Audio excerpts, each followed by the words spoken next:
சாதிவாரி கணக்கெடுப்பு நடத்தும் வகையில் மத்திய அரசு உடனடியாக மக்கள் தொகை கணக்கெடுப்பை தொடங்க வேண்டும் என்று விடுதலை சிறுத்தைகள் கட்சித் தலைவர் தொல் திருமாவளவன் வலியுறுத்தியுள்ளார்.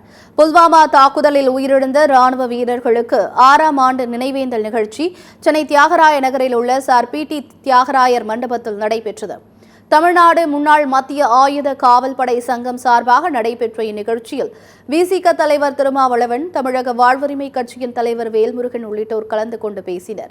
பின்னர் செய்தியாளர்களை சந்தித்த திருமாவளவன், மத்திய அரசு உடனடியாக மக்கள் தொகை கணக்கெடுப்பை தொடங்க வேண்டும் என்று வலியுறுத்தினார்.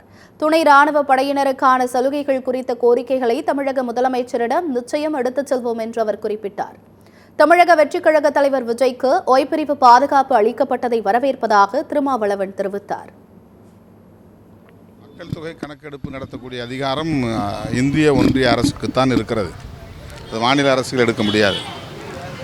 அதேபோல 2021ஆம் ஆண்டு நடைபெற்றிருக்க வேண்டிய மக்கள் தொகை கணக்கெடுப்பு கொரோனாவை காரணம் காட்டி தள்ளி போடப்பட்டு வருகிறது.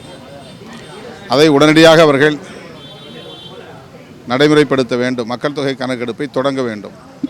மக்கள் தொகை கணக்கெடுப்பு நடத்துகிற போதே சாதி வாரியாகவும் கணக்கெடுப்பை நடத்துவது எளிது. ஆகவே இந்த பொறுப்பு, இந்த கடமை இந்திய ஒன்றிய அரசுக்கான சட்டப்பூர்வமான கடமை என்பதை நாடு அறியும்.